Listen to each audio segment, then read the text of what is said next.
Hello दोस्तों, नमस्ते, प्रणाम। आइए आप लोग के बीच में बहुत सुंदर प्यारा एक चुटकुला नाच गीत गाने जा रही हूँ। सासू को कही मंगाई दलाम्बा बार झरबो, सासू को कही मंगाई दलाम्बा भार झरबो, बार झरबो हो लंबा बार झरबो। सोने की थाली में जेवना परोसलो, सोने की थाली में जेवना परोसलो। जेवना न जेवबो सिंगार करबो, कवनो पतर छायेलवा के जान मरबो, कवनो पतर छायेलवा के जान मरबो। जेठनी को कही मंगाई दो लंबा बार झरबो, जेठनी को कही मंगाई द लंबा बार झरबो, बार झरबो लंबा बार झरबो। जेठनी को कही मंगाई द लंबा बार झरबो।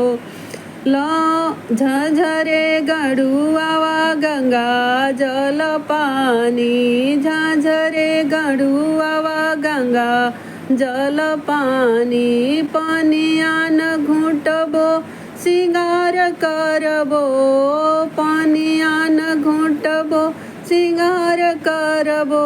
कवनो पतर छायेलवा के जान मरबो, कवनो पतर छायेलवा के जान मरबो।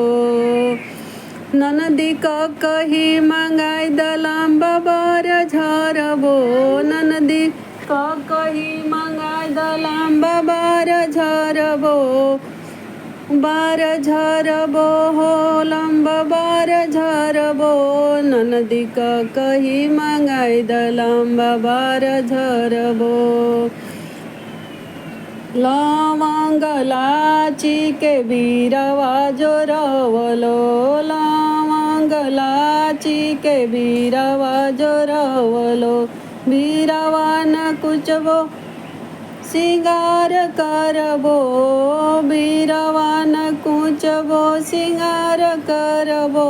कवनो पतर छायेलवा के जान मरबो, कवनो पतर छायेलवा के जान मरबो। देवरू को कही ले आई द लंबा बार झरबो, देवरू को कही ले आई द लंबा बार झरबो, बार झरबो हो लंबा बार झरबो। देवरू को कही ले आई द लंबा बार झरबो। फूल हजारी के सेज लगवलो, फूल हजारी के सेज लगवलो।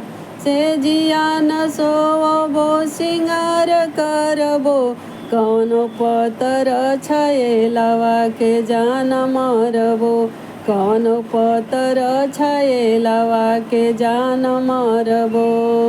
सेजिया न करबो सिंगार करबो, यार सेजिया न सोवबो सिंगार करबो। कवनो पतर छायेलवा के जान मरबो। सैया को कही ले आई द लंबा बार झरबो, सैया को कही ले आई द लंबा बार झरबो। कवनो पतर छायेलवा के जान मरबो।